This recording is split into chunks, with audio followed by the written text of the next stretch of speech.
सारेगामा कारवां mini भक्ति। भगवत गीता अध्याय 14। जय श्री कृष्ण दोस्तों, सुनते सुनते भगवत गीता के 14वें अध्याय पर आ पहुंचे हैं। इस अध्याय का नाम है गुणत्रय विभाग योग। सत, रज और तम। इस दुनिया में ये जो भी खेल हो रहा है ना, सारी राजनीति, सारे रिश्ते, सारा काम धाम, सब इन्हीं तीनों गुणों का कमाल है। और ये बात भगवान श्री कृष्ण अर्जुन को स्वयं बता रहे हैं। मैं शैलेंद्र भारती आपका इस अध्याय में हार्दिक स्वागत करता हूं। आइए प्रारंभ करते हैं भगवत गीता का अध्याय 14, गुणत्रय विभाग योग। श्री भगवानुवाच परं भूयः प्रवक्ष्यामि ज्ञानानं मानमुत्तमं यज्ञात्वा मुनयः सर्वे परां सिद्धिमितो गतः। ज्ञान उस जल धारा की तरह है जो बड़े से बड़े पत्थर पर अपना प्रभाव छोड़ जाता है, लेकिन तभी जब वो निरंतर होता है। ज्ञान की साधना आसान नहीं है, लगे रहना पड़ता है। ऐसा ही कृष्ण इस श्लोक में कह रहे हैं। हे अर्जुन, समस्त ज्ञानों में भी सर्वश्रेष्ठ इस परम ज्ञान को मैं तेरे लिए फिर से कहता हूं।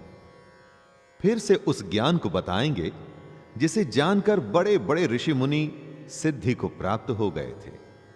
दोस्तों, कार चलती है लेकिन यह पता नहीं होता कि कहां जाना है। इसका ज्ञान उस ड्राइवर को ही होता है जो उसे चला रहा होता है। अगर आप चाहते हैं कि आप में और बिना ज्ञान के काम करने वाले में फर्क हो, तो ज्ञान हासिल करने की कोशिश करिए।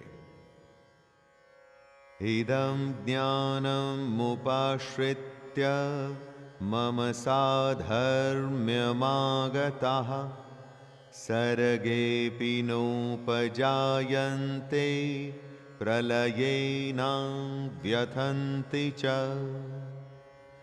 बार बार कितनी ही बार कृष्ण गीता में दोहरा चुके हैं कि ज्ञान जिसे हासिल हो जाता है वो परम सिद्धि को प्राप्त होता है, जन्म मरण के चक्कर से बच जाता है, मृत्युलोक में उसे नहीं आना पड़ता। अगर इतनी बार कृष्ण ने कहा है तो स्वाभाविक ही है कि यह सबसे बड़ी बात होगी। अपने इस ज्ञान के बारे में बताते हुए कृष्ण कह रहे हैं कि हे अर्जुन, इस ज्ञान में स्थिर होकर वह मनुष्य मेरे जैसे स्वभाव को ही प्राप्त होता है। वह जीव न तो सृष्टि के प्रारंभ में फिर से उत्पन्न होता है और न ही प्रलय के समय कभी व्याकुल होता है। मम योनिर्महद् ब्रह्म तस्मिन् गर्भं दधाम्यहं संभवः सर्वभूतानां ततो भवति भारत। ये जो प्रकृति है इसे ही योनि मानना चाहिए, यानी कि माता। कृष्ण कहते हैं कि 8 तत्वों वाली जड़ प्रकृति ही समस्त वस्तुओं को उत्पन्न करने वाली योनि है। जड़ प्रकृति, इसका अर्थ है जो भी अनकॉन्शियस है। दोस्तों, ये 8 तत्व हैं: जल, अग्नि, वायु, पृथ्वी, आकाश, मन, बुद्धि और अहंकार। और कृष्ण ब्रह्म यानी कि आत्मा को चेतना रूपी बीज की तरह स्थापित करते हैं। चेतना का अर्थ है कॉन्शियसनेस। इस जड़ चेतन के संयोग से ही सभी चर अचर प्राणियों का जन्म संभव होता है। अगर हमसे हमारी कॉन्शियसनेस छीन ली जाए दोस्तों, तो हम निर्जीव हो जाएंगे। जीवित और मृत में यही फर्क होता है। सर्वयोनिषु कौन्तेय मूर्तयः संभवन्ति यः तासां ब्रह्ममहद्यो निरहं बीजप्रदः पिता। कृष्ण कह रहे हैं कि जो भी प्राणी होता है, चाहे भालू हो या शेर, या फिर एक्सटिंक्ट हो चुके डायनासोर हो, या हम और आप, जो भी शरीर धारण करने वाले प्राणी हैं, उनको धारण करने वाली जड़ प्रकृति ही माता है, और कृष्ण ब्रह्म यानी कि आत्मा रूपी बीज को स्थापित करने वाला पिता। प्राणी का जन्म माता और पिता से ही संभव है। जो काया है, शरीर है, बॉडी है, बिना प्राण के वो जड़ प्रकृति है। और जब उस शरीर में प्राण आ जाते हैं, लाइफ आ जाती है, वो तभी संभव होता है जब उसमें आत्मा आती है, और वो आत्मा डालने वाले पिता कृष्ण ही हैं। सत्वं रजस्तमः इति गुणाः प्रकृति संभवाः निबध्नन्ति महाबाहो देहे देहिनमव्ययम्। चेतना आत्मा जड़ प्रकृति से कैसे बंधती है, उसी के बारे में कृष्ण इस श्लोक में बता रहे हैं। प्रकृति गुण 3 तरह के होते हैं: सात्विक गुण, राजसिक गुण और तामसिक गुण। ये तीनों गुण भौतिक प्रकृति से ही उत्पन्न होते हैं। प्रकृति से उत्पन्न तीनों गुणों के कारण ही अविनाशी जीवात्मा शरीर में बंध जाती है। इन 3 गुणों के कारण ही हमारी अविनाशी आत्मा यानी कि इनडिस्ट्रक्टिबल सोल हमारी विनाशी शरीर से बंध जाती है। हमारा शरीर विनाशी है, यानी कि यह नष्ट हो जाने वाला है दोस्तों, लेकिन आत्मा नहीं। आत्मा और शरीर में यही संबंध है। तत्र सत्वं निर्मलत्वात् प्रकाशकमनामयं सुखसंगेन बध्नाति ज्ञानसंगेन चानघ। तीनों गुण एक तरह के बंधन हैं जिससे हमारी आत्मा शरीर से बंधती है। सतोगुण भी एक तरह का बंधन ही है, लेकिन सतोगुण अन्य गुणों की अपेक्षा अधिक शुद्ध होने के कारण पाप कर्मों से जीव को मुक्त करवाता है। मुक्त करके सतोगुण आत्मा को प्रकाशित करने वाला होता है। आत्मा हमारे अंदर ही है, लेकिन अज्ञान की वजह से हम उसे देख नहीं पाते, उसके बारे में जान नहीं पाते। सतोगुण हमको अज्ञान से दूर कर हमारा साक्षात्कार हमारी ही आत्मा से कराता है। क्योंकि सतोगुण भी बंधन ही है, तो इस गुण से जीव सुख और ज्ञान के अंधकार में बंध जाता है। रजोरागात्मकं विद्धि तृष्णा संग समुद्भवं तन्निबध्नाति कौन्तेय कर्म संगेन देहिनम्। जो आपको प्राप्त नहीं, उस वस्तु को प्राप्त करने की कोशिश तृष्णा होती है, और जो प्राप्त हो जाए उससे मोह को आसक्ति कहते हैं। इस श्लोक में कृष्ण रजोगुण के बारे में बता रहे हैं। रजोगुण कामनाओं और लोभ के कारण उत्पन्न होता है। इच्छाओं और लोभ के कारण ही हमारे अंदर रजोगुण आता है। इसी रजोगुण के कारण ही शरीरधारी जीव सकाम कर्मों में बंध जाता है। सकाम कर्म यानी कि कर्म करते हुए फल की अभिलाषा करना। रजोगुण हमें इस फल से बांधता है। कुछ गिनती के लोगों को छोड़ पूरी दुनिया कर्म के फल से बंधी हुई है, और उसकी वजह रजोगुण ही है। तमस्त्वज्ञानजं विद्धि मोहनं सर्वदेहिनां प्रमादालस्य निद्राभिस् तन्निबध्नाति भारत। तमोगुण को समझाते हुए कृष्ण कहते हैं कि शरीर के प्रति मोह के कारण अज्ञान से जो उत्पन्न होता है उसे तमोगुण कहते हैं। इसी तमोगुण के कारण जीव प्रमाद में आता है, यानी कि पागलपन में बेकार के काम करने की प्रवृत्ति में आता है। तमोगुण से ही आलस्य होता है, यानी कि आज के काम को कल पर टालने की प्रवृत्ति। और निद्रा भी तमोगुण का ही लक्षण है। निद्रा का अर्थ है अचेत अवस्था में न करने योग्य कार्य करने की प्रवृत्ति। कितनी ही बार कितने ही लोग मशीन की तरह बस काम करते रहते हैं दोस्तों, बिना सोचे समझे, किसी पागलपन, लालच या अज्ञान में बस लगे रहते हैं। वो प्रमाद और निद्रा का मिश्रण है और इसकी वजह होती है तमोगुण। सत्वं सुखे संजयति रजः कर्मणि भारत, ज्ञानमावृत्य तु तमः प्रमादे संजयत्युत। तीनों सात्विक गुण, राजसिक गुण और तामसिक गुण बंधन है। सतोगुण मनुष्य को सुख में बांधता है। वो प्राणी को शाश्वत सच को ढूंढने के लिए प्रेरित करता है, जबकि रजोगुण मनुष्य को सकाम कर्म में बांधता है। रजोगुण से प्राणी बस काम के फल के बारे में, आगे होने वाले फायदे के बारे में या हो चुके नुकसान के बारे में ही सोचता रहता है और फिर पहले से भी ज्यादा प्राप्त करने के लिए और कर्म करता है। लेकिन कर्म के लिए कर्म नहीं, बल्कि फल के लिए कर्म करता है। और तमोगुण मनुष्य के ज्ञान को ढककर प्रमाद में बांधता है।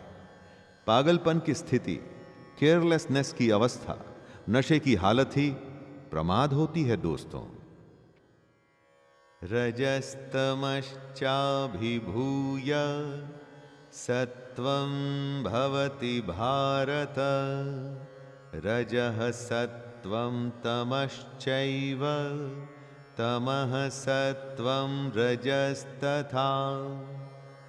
लेकिन सत, रज और तम होते तो तीनों एक ही स्थान पर हैं, एक ही हृदय में, तो फिर अलग अलग कैसे बढ़ जाते हैं? उसे बताते हुए कृष्ण कहते हैं, रजोगुण और तमोगुण के घटने पर सतोगुण बढ़ता है, सतोगुण और रजोगुण के घटने पर तमोगुण बढ़ता है। इसी प्रकार तमोगुण और सतोगुण के घटने पर रजोगुण बढ़ता है। हर गुण बाकी दोनों को दबाकर खुद को बढ़ाने की कोशिश करता है। दोस्तों, जब भी आप कुछ सोच रहे हैं, कुछ काम कर रहे हैं या करने जा रहे हैं, तो सोचने की कोशिश कर सकते हैं कि उस समय आप पर कौन सा गुण प्रभावी हो रहा है। सर्वद्वारेषु देहेऽस्मिन् प्रकाश उपजायते, ज्ञानं यदा तदा वेद्यात् ववृद्धं सत्वमित्युत। किस समय आप पर कौन सा गुण प्रभावी है, उसको जानने का तरीका बताते हुए कृष्ण कहते हैं कि जिस समय इस शरीर के सभी 9 द्वारों में ज्ञान का प्रकाश उत्पन्न होता है, उस समय सतोगुण विशेष बुद्धि को प्राप्त होता है। हमारे शरीर में 9 द्वार हैं, 2 आंखें, 2 कान, 2 नथुने, मुख, गुदा और उपस्थ। इन्हीं 9 द्वारों से हम इस दुनिया के समक्ष होते हैं। ये सारे दरवाजे बाहर की दुनिया की तरफ खुलते हैं। जब इन 9 द्वारों में ज्ञान का प्रकाश आने लगता है, तब ये मान लीजिए कि रजोगुण और तमोगुण को बढ़ाकर सतोगुण बढ़ रहा है। लोभः प्रवृत्तिरारम्भः कर्मणाम् अशमः स्पृहा, रजस्यैतानि जायन्ते विवृद्धे भरतर्षभ। आप काम करते हैं, उसके बाद पैसे आते हैं। उस पैसे से आप अपनी इच्छाओं को पूरा करते हैं। उन इच्छाओं की पूर्ति से आपको आनंद आता है, इसलिए आप और काम करना चाहते हैं ताकि और पैसा आ सके। यही रजोगुण की निशानी है दोस्तों, क्योंकि यहां पर आप काम करने के लिए काम नहीं कर रहे, पैसे से मिल रहे आनंद को बढ़ाने के लिए काम करना चाहते हैं। रजोगुण की वजह से लोभ के उत्पन्न होने के कारण फल की इच्छा से कार्यों को करने की प्रवृत्ति और मन की चंचलता के कारण विषय भोगों को भोगने की अनियंत्रित इच्छा बढ़ने लगती है। अप्रकाशो प्रवृत्तिश्च प्रमादो मोह एव च तमस्येतानि जायन्ते विवृद्धे कुरु नंदन। जब कोई हाथ पर हाथ रख बैठे रहने में ही आनंद पाता है, अपने अज्ञान में खुश रहता है, पागलपन की हालत में आ जाता है या किसी भी मोह की वजह से अपना काम करना छोड़ देता है, तो इसका अर्थ है उसमें तमोगुण बढ़ रहा है। तमोगुण को अत्यंत अविवेक कहा जाता है। विवेक यानी कि सही गलत के बीच में चुनाव करने की क्षमता। जब यह क्षमता एकदम ही खत्म हो जाती है, जब उस प्राणी को समझ ही नहीं आता कि वो जो कर रहा है वो एकदम गलत है और वो बस करता ही चला जाता है, करता ही चला जाता है, तो समझ लीजिए कि वो तमोगुण के वश में है। यदा सत्वे प्रवृद्धे तु प्रलयं याति देहभृत् तदोत्तमं विदां लोकान् मलान् प्रतिपद्यते। दोस्तों, मरते समय हिसाब किताब होता है, उसे मरण समय की अवस्था का फल कहते हैं। कर्मों का बही खाता खुलता है और पूरे जीवन का फल मिलता है। तो जब कोई मनुष्य सतोगुण की वृद्धि होने पर मृत्यु को प्राप्त होता है, तब वह उत्तम कर्म की वजह से निर्मल स्वर्ग लोक को प्राप्त होता है। निर्मल स्वर्ग लोक मतलब जहां सब कुछ निर्मल है, जहां पर लोग उत्तम तत्व यानी कि भगवान के ज्ञान को जानते हैं। जिसमें सतोगुण का भाव ज्यादा होता है, तो उसके मरने पर वो ऐसे स्वर्ग में जाता है जहां सब ज्ञानी हैं। मृत्युलोक की तरह अज्ञान और अज्ञानी नहीं हैं। रजसि प्रलयं गत्वा कर्म संगिषु जायते तथा प्रलीनस्तमसि मूढ़यो निषु जायते।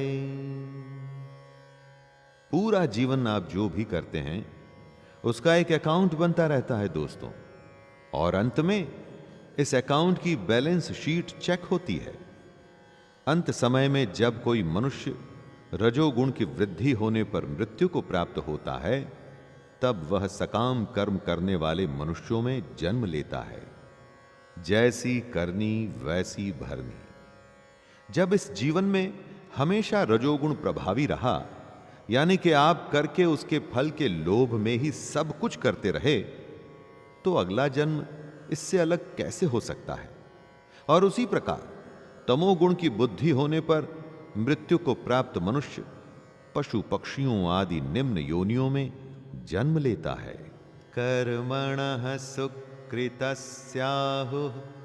सात्विकं निर्मलं फलं रजसस्तु फलं दुःखम् अज्ञानं तमसः फलम्।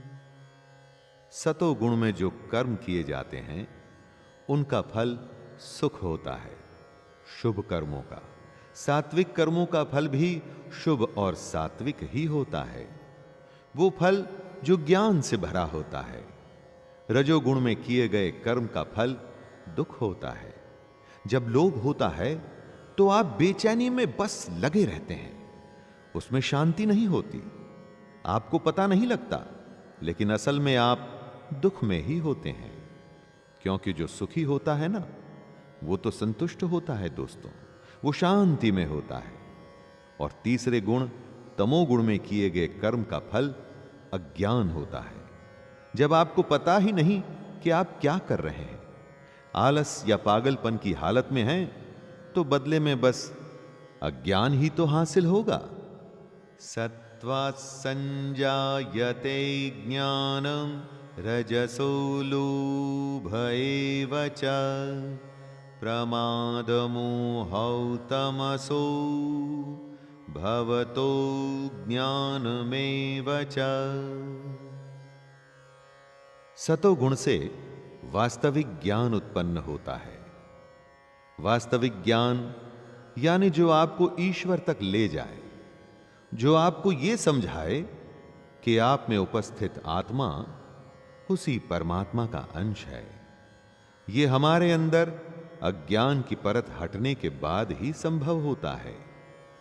रजोगुण से निश्चित रूप से लोभ ही उत्पन्न होता है। लोभ कभी न खत्म होने वाली हालत होती है। आपको लगता है कि बस इतना हो जाए और उसके बाद आप रुक जाएंगे। ना, लोभ कभी नहीं रुकने देता दोस्तों। और तमोगुण से निश्चित रूप से प्रमाद, मोह, अज्ञान ही उत्पन्न होता है। इसीलिए तमोगुण तीनों में सबसे बुरी अवस्था होती है। ऊर्ध्वं गच्छन्ति सत्त्वस्था मध्ये तिष्ठन्ति राजसाः जघन्यगुणवृत्तिस्था अधो गच्छन्ति तामसाः। सत, रज और तम तीनों गुण हमको किसी न किसी योनि में भेजते हैं। तीनों गुण बंधन हैं, तीनों ही बांधते हैं। सतोगुण में स्थित जीव स्वर्ग के उच्च लोकों को जाता है। स्वर्ग के उच्च लोक यानी कि जहां ज्ञान होता है, ज्ञानी होते हैं, जहां दुख नहीं होता। रजोगुण में स्थित जीव मध्य में यानी कि पृथ्वी लोक में ही रह जाते हैं, यानी उनका फिर से जन्म होता है और वो वापस से मनुष्य योनि में आते हैं। और तमोगुण में स्थित जीव पशु आदि नीच योनियों में नरक को जाते हैं। नीच योनि से मतलब जो मनुष्य नहीं यानी कि जानवर हैं, वो कैसे अपने अज्ञान को दूर कर आत्मा को पहचानेगा? नान्यं गुणेभ्यः कर्तारं यदा दृष्टानुपश्यति गुणेभ्यश्च परं वित्ति मद्भावं सोऽधिगच्छति। अगर सत, रज और तम तीनों ही बंधन हैं और ये हम में प्रकृति के कारण होते ही हैं, तो आपको लगेगा कि इनसे बचना संभव नहीं, किसी न किसी बंधन में बंधेंगे। परंतु ऐसा नहीं है दोस्तों। जब कोई मनुष्य प्रकृति के तीनों गुणों के अतिरिक्त अन्य किसी को करता नहीं देखता है और स्वयं को ही दृष्टा रूप से देखता है, तब वह प्रकृति के तीनों गुणों से परे स्थित होकर कृष्ण को, परमात्मा जानकर उसके दिव्य स्वभाव को ही प्राप्त होता है। आपको लगता है कि करने वाले आप हैं, यही भूल है। करने वाले ये तीनों गुण हैं। जब आप इस बात को समझकर दृष्टा बन अपने इन गुणों को पहचान कर इन्हें देखने लगते हैं, तब आपको ज्ञान की प्राप्ति होती है। गुणानेतानतीत्य त्रिन्देहि देह समुद्भवान् जन्म मृत्यु जरा दुःखैर्विमुक्तो मृतमश्नुते। सत, रज और तम इन नाम के तीनों बंधनों से बचना संभव है। और संभव ही नहीं, यही तो एकमात्र लक्ष्य भी है। जो इस बात को समझ जाते हैं, वो शरीरधारी जीव प्रकृति के इन तीनों गुणों को पार कर जाते हैं। ऐसा होने पर आप बंधन से छूट जाते हैं। जन्म, मृत्यु बुढ़ापा तथा सभी प्रकार के कष्टों से मुक्त होकर इसी जीवन में परम आनंद स्वरूप अमृत का भोग करते हैं। परम आनंद वो आनंद की अवस्था है जो कभी खत्म नहीं होती दोस्तों। बाकी हमारे सांसारिक यानी कि वर्ल्डली प्लेजर बहुत ही थोड़े समय के होते हैं। हैरानी की बात है कि हम सब क्षणिक आनंद के पीछे भागते हैं, परम आनंद के पीछे नहीं।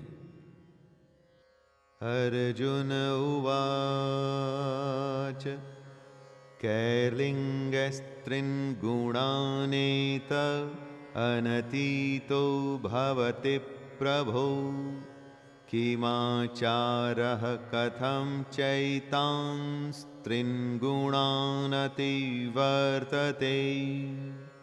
कृष्ण की बातें सुन अर्जुन के मन में प्रश्न आता है और वो पूछता है, हे प्रभु, प्रकृति के तीनों गुणों को पार किया हुआ मनुष्य किन लक्षणों के द्वारा जाना जाता है? जो पुरुष इन तीनों बंधनों से मुक्त हो जाता है तो उसके क्या लक्षण होते हैं? वो किस तरह का आचरण करता है? और सबसे बड़ी बात कि वो मनुष्य प्रकृति के तीनों गुणों को किस प्रकार से पार कर पाता है? ऐसा क्या करना पड़ता है कि जिससे वो इन तीनों बंधन से छूट जाए?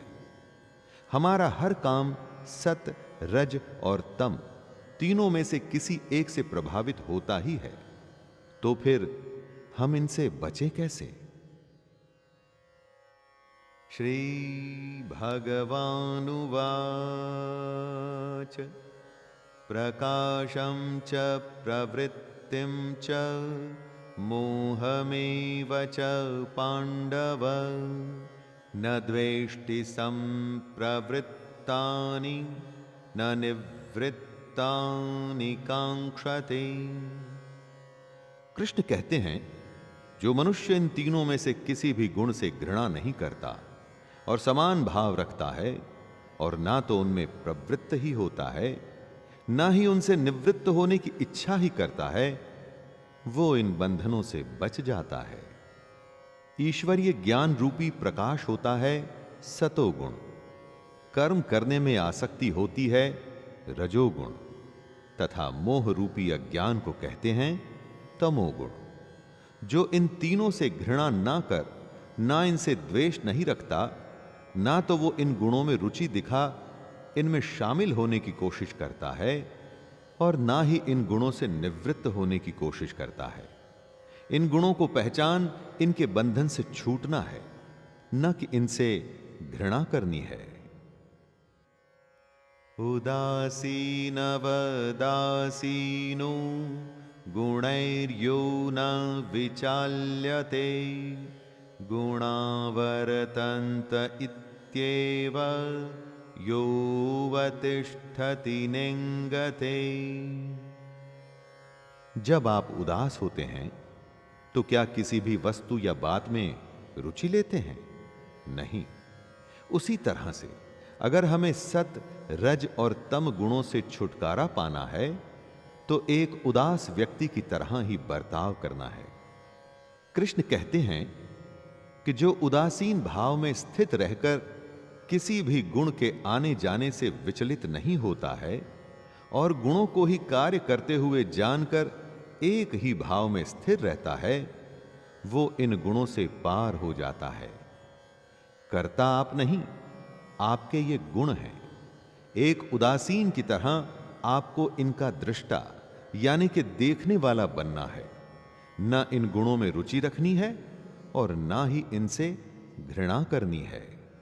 समदुःख सुखः स्वस्थः समलोष्टाश्म काञ्चनः तुल्यप्रिया प्रियो धीरस्तुल्यनिन्दात्मसंस्तुतिः। समानता की स्थिति क्या होती है? जब आप सुख और दुख में समान भाव में स्थित रहते हैं, जब आप अपने आत्म भाव में स्थित रहते हैं, आपको बाहर के किसी भाव की आवश्यकता नहीं। जब आप मिट्टी, पत्थर और स्वर्ण को एक समान समझने लगते हैं, जब आपके लिए न तो कोई प्रिय है और न ही कोई अप्रिय, जब आप निंदा और स्तुति में अपना धीरज नहीं खोते, अगर आप इस तरह के समान भाव में आते हैं, तो इन तीनों सत्य, रज और तम गुणों के बंधन से बच सकते हैं। यही उस पुरुष के लक्षण होते हैं जो इन गुणों से पार पाता है। मानापमानयोस्तुल्यस् तुल्यो मित्रारिपक्षयोः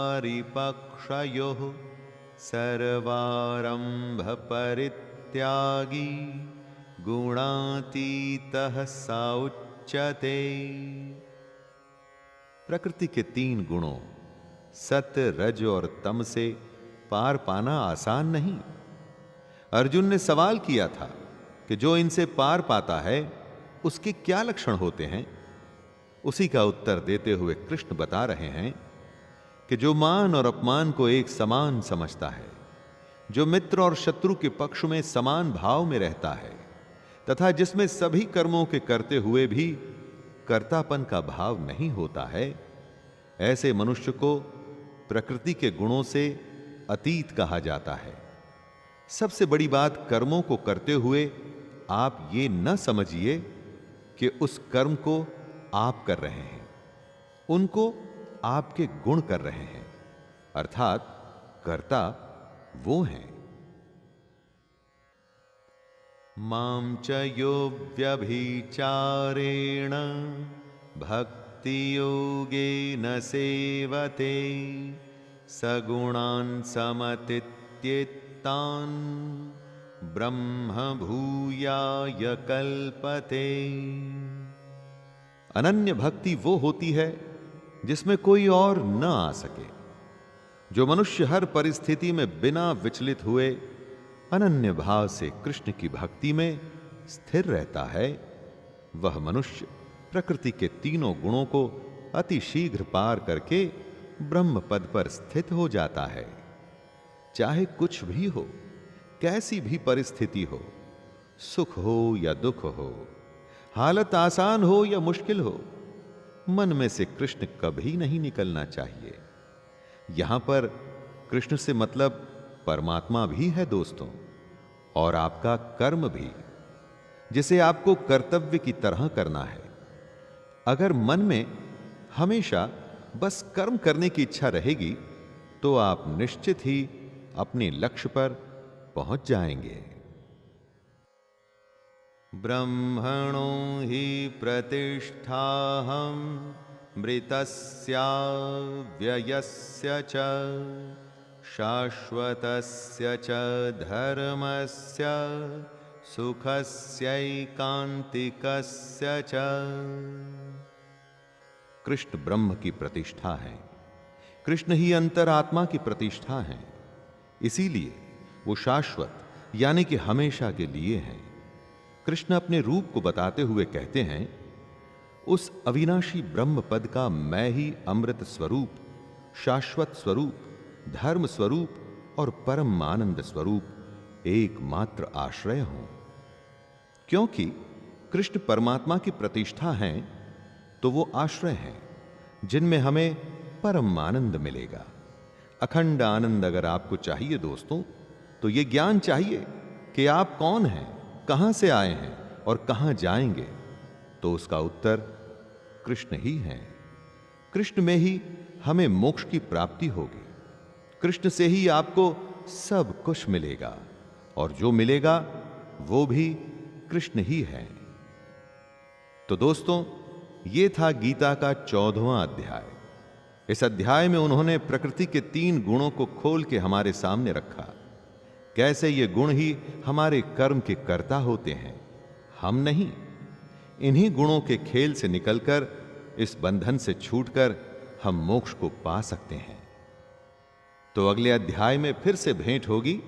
तब तक के लिए अपने दोस्त शैलेंद्र भारती को आज्ञा दीजिए। जय श्री कृष्ण।